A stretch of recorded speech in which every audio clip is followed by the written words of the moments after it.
రక్షణకై దేవునికి వందనాలు. యాక్చువల్లీ నైటే చెప్దాం అనుకున్నా, కానీ చాలా భయమైంది నాకు. అంటే చెప్పలేకపోయినా, కానీ ఇంటికి వెళ్ళాక అనిపించింది, దేవుడు అందరి ముందు ప్లేస్ చేసినప్పుడు అందరి ముందు దేవుడు ప్లేస్ చేసి చెప్పే ధైర్యం కూడా నాకు ఉండాలి. అది లేకపోయినా దేవుడు నాకు ఇస్తాడన్న నమ్మకంతో నేను వచ్చి ఇక్కడ మాట్లాడుతున్నా. సో గడిచిన సంవత్సరం అంతా 2024లో దేవుడు ఎన్నో ఆశీర్వాదాలు ఇచ్చిండు. దానికి నేను I'm for ever thankful to God.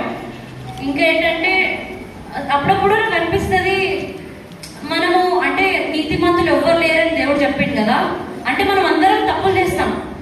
ఎన్ని తప్పులు చేసినా కూడా దేవుడు ఇంకా బ్లెస్సింగ్స్ చేస్తూనే ఉంటాడు. అంటే తప్పులు చేస్తున్నామని దేవుడు బ్లెస్సింగ్స్ ఆపడు, ఆశీర్వాదిస్తూనే ఉంటాడు.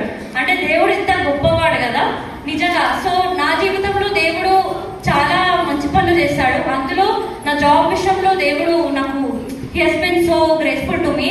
అందు విషయంలో ఐఎమ్ థ్యాంక్ఫుల్ టు గాడ్. ఇంకోటి మెయిన్ ఇంపార్టెంట్ థింగ్, మా డాడీ హెల్త్ విషయంలో లాస్ట్ ఇయర్ నుంచి ఇప్పటి వరకు దేవుడు చక్కటి ఆరోగ్యం ఇచ్చాడు మా డాడీకి. దాన్ని బట్టి దేవుడికి వందనాలు. ఇంకోటి గడిచిన ఇయర్లో ఎంతమంది ఈరోజు చూడలేకపోయారు, చాలా మంది హాస్పిటలైజ్ అయ్యారు. జ్వరాలు కానీ అనారోగ్యాలు కానీ ఎన్నో ఉన్నాయి. కానీ ఈరోజు మా కుటుంబంలో ప్రతి ఒక్కరిని కానీ అందరినీ దేవుడు ఇక్కడ ఉంచాడు. దాన్ని బట్టి నేను దేవుడికి ఎంతో వందనాలు చెప్పుకుంటున్నాను. ఇంకోటి, నేను ఆఫీస్కి వెళ్ళి వచ్చినప్పుడు అప్పుడప్పుడు 9:30 అవుతుంది, 10 అవుతుంది, ఒక్కదాన్ని వస్తూ ఉంటాను నేను.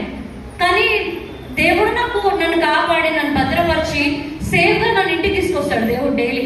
దాన్ని బట్టి నేను దేవుడికి ఎన్నో వందనాలు.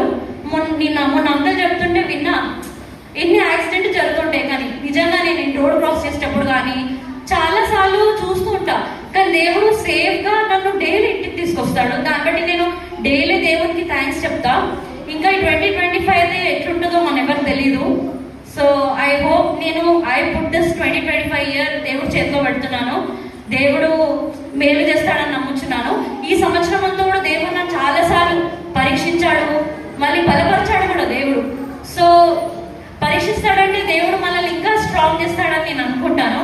సో 2025లో బ్లెస్సింగ్స్ కానీ లేకపోతే కష్టాలు కానీ ఏమొచ్చినా కూడా దేవుడు నాకు ధైర్యం ఇస్తాడని నమ్ముచున్నాను. మా ఫ్యామిలీ గురించి ప్రేయర్ చేయండి, ఎస్పెషల్లీ మా డాడీ హెల్త్ గురించి ప్రేయర్ చేయండి. ఇంకా సమయం ఇచ్చినందుకు అంకుల్కి వందనాలు. అయిపోయినా కూడా థ్యాంక్ యూ సో మచ్.